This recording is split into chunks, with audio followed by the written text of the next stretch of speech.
কোনো রকমের পতাকা নিয়ে নয়, একেবারে আবিরের থালা হাতে নিয়ে প্রচারে বেরিয়ে পড়েছে।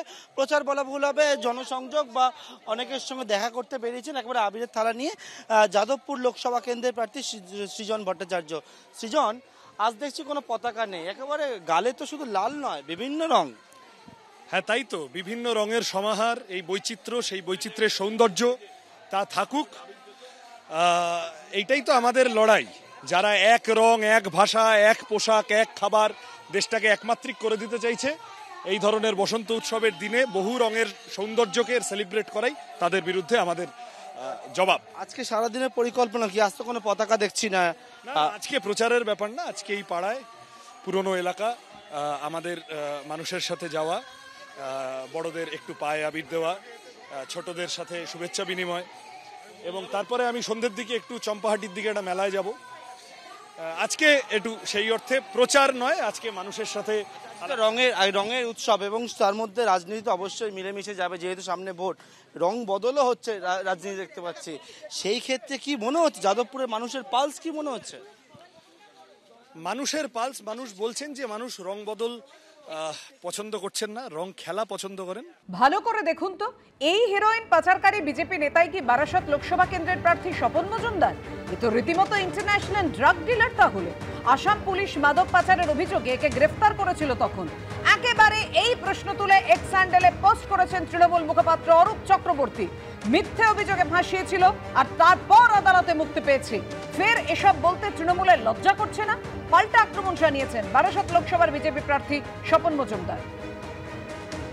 টিএমসি এটুকু এই বোধবুদ্ধি হয়নি, তারা মিথ্যা মামলায় ফাঁসানোর পরে ভোট যাকে বাইকে তৈরি করেছে, নির্দোষ প্রমাণ করেছে, তারপরে সেই বিষয় নিয়ে কথা বলে লজ্জা করে না? টিএমসি ছোট থেকে বড় সব ধরনের, যে যত বড় নেতা সে তত বড় দুর্নীতিবাজ, তাদের কথা এই কথা মানায় নাকি? স্বপন মজুমদার সম্পর্কে জানতে গেলে তার এলাকায় যেতে হবে, শুনতে হবে। স্বপন মজুমদার তার লাইফে কোনো ধরনের দুর্নীতির সঙ্গে যুক্ত নেই, আর কোনো ধরনের দুর্নীতিবাজকে আপোষ করে না। আগামী দিনে এই তৃণমূলের দুর্নীতিবাজদের শিখিয়ে দেবে যে কিভাবে শাসন করতে হয় আর কিভাবে সন্ত্রাসীদের দমন করতে হয়। দোল উৎসবে সামিল তারকারাও। লে গার্ডেন্সের বাড়িতে আবির খেললেন অভিনেত্রী ঋতুপর্ণা সেনগুপ্ত।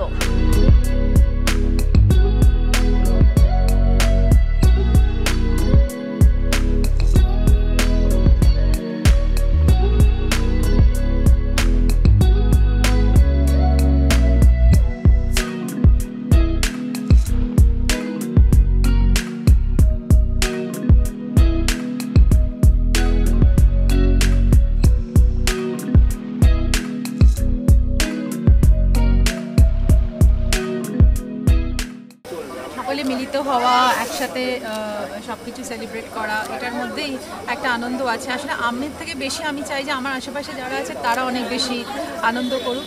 ওদের জন্যই এগুলো করা, সারা বছর কাজ করে। তো এই বছরকার দিনগুলোতে আমি চাই আমার টিমের সাথে একটু সেলিব্রেট করতে। যারা ভালোবাসে তাদের সঙ্গে সময় কাটাতে ভালো লাগে। আর আমার বাড়িতে সবাই ওয়েলকাম, এবং আমি চাই যে সবার সাথে একটু বেশ কিছুক্ষণ সময় ভাগ করে নিতে।